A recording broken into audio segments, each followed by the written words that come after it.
係啊，咁我哋咧頭先都講啦，就好似阿 Jamie 講，其實我哋發覺咗咧，其實好多嘅喺市場上面嘅 CEO 啦，甚至乎係 CEO 附近嘅管理層咧，其實都遇到好多嘅唔同嘅情緒嘅情況，嚟自於壓力，嚟自於經濟，嚟自於可能自己家庭，甚至好多好多嘅原因咁樣咧。咁我都想訪問下，即係先訪問下召集人先啦，係啊。咁你覺得而家啲數據上面咧講緊咧，就係點樣反映到，即係你點解你會覺得佢哋有問題先？可能你都有啲數據咁可以講下。冇錯，咁其實咧，我喺呢方面都有研究嘅。咁啊，其實喺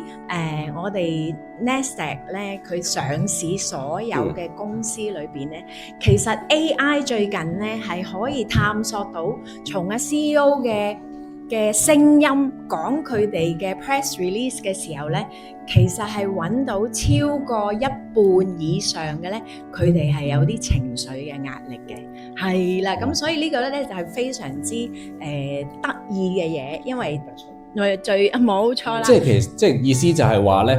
喺一啲佢哋一啲 CEO 標普500強嘅企業咧，佢啲 CEO 成日都要出嚟講嘢啦，出嚟有啲發佈會啦，甚至有啲公開嘅講話嘅時候咧。原來 AI 係可以分析到佢哋咧有超過50% 嘅 CEO 咧，其實係有或多或少嘅情緒問題，其實都真係嚴重咯，呢個真係。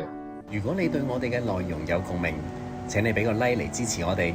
分享俾你身邊嘅朋友。如果你有建議同埋想法想表達俾我哋知道嘅，歡迎你都留言俾我哋啊！如果你都關注 CEO 嘅身心靈健康，對我哋嘅議題又有興趣嘅話咧，歡迎你訂閱我哋嘅頻道。撳埋旁邊嘅鐘仔，咁就唔會錯過我哋不斷嘅更新啦。